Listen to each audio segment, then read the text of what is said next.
Back to news. మాజీ కేంద్ర మంత్రి జయంతి నటరాజన్ కాంగ్రెస్ పార్టీకి గుడ్ బై చెప్పనున్నారు. పార్టీలో తనను తీవ్రంగా అవమానించారని ఆరోపించిన జయంతి నటరాజన్ సోనియా గాంధీకి ఘాటు రాశారు. యూపీఏ హయాంలో పర్యావరణ మంత్రిగా పనిచేసిన సమయంలో ప్రాజెక్టుల అనుమతుల కోసం రాహుల్ గాంధీ తనపై ఒత్తిడి తెచ్చారని ఆరోపించారు.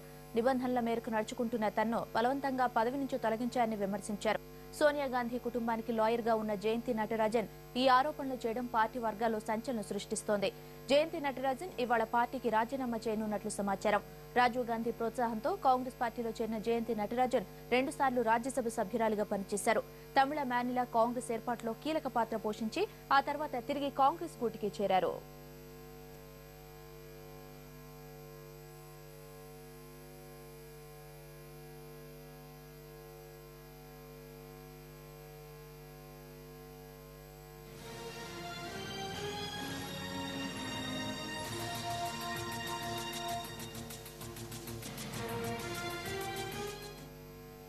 జయంతి నటరాజన్ రాజీనామాకు సంబంధించి మరిన్ని డీటెయిల్స్ మా ప్రతినిధి ప్రసాద్ అందిస్తారు.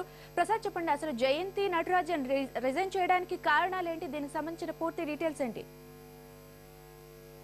12:30 గంటలకు ఆమె పార్టీని వీడుతున్నట్లుగా ప్రకటించే అవకాశం ఉంది. ఆ మేరకు మీడియా ప్రతినిధుల సమావేశం కూడా ఏర్పాటు చేయడం జరిగింది. ప్రధానంగా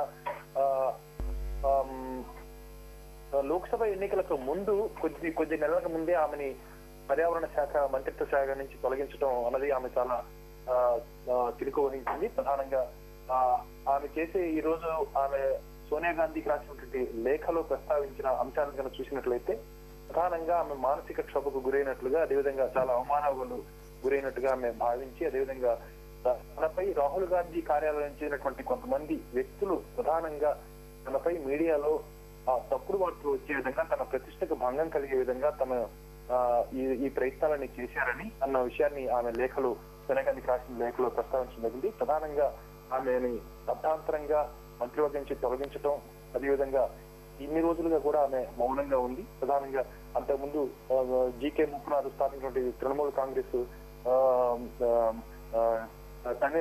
మనీలా కాంగ్రెస్ నుంచి ఆమె పోటీ చేశారు, ఎంపీ గారు. తర్వాత తిరిగి కాంగ్రెస్ పార్టీలో చేరారు. తర్వాత జీకే వాసన్ కూడా ఇప్పుడు ముప్పనారు తనయుడు జీకే ముప్పనారు కూడా కాంగ్రెస్ పార్టీని వీడారు. ఈ విధంగా మొత్తం రాజకీయ సమీకరణాలని కూడా భిన్నంగా మారిపోతున్నాయి తమిళనాడుకు సంబంధించి.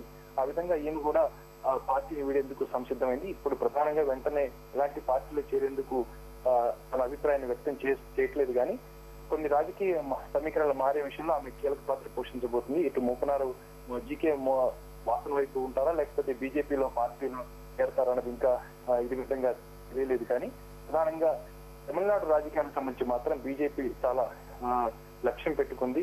అనేకమైనటువంటి కేడర్ బేస్ ఉన్నటువంటి లీడర్లని వెంటనే బీజేపీలో చేర్చుకొని తమిళనాడులో బలీయమైనటువంటి పార్టీకి ఎదగాలన్నది బీజేపీ లక్ష్యంగా ఉంది. అందులో భాగంగానే జయంతి నటరాజన్ పార్టీని వీడుతున్నట్లుగా ప్రకటించబోతున్న అంశం ఇక్కడ కాంగ్రెస్ పార్టీ వర్గాల్లో చర్చనీయాంశంగా మారింది. Okay Prasad, thank you.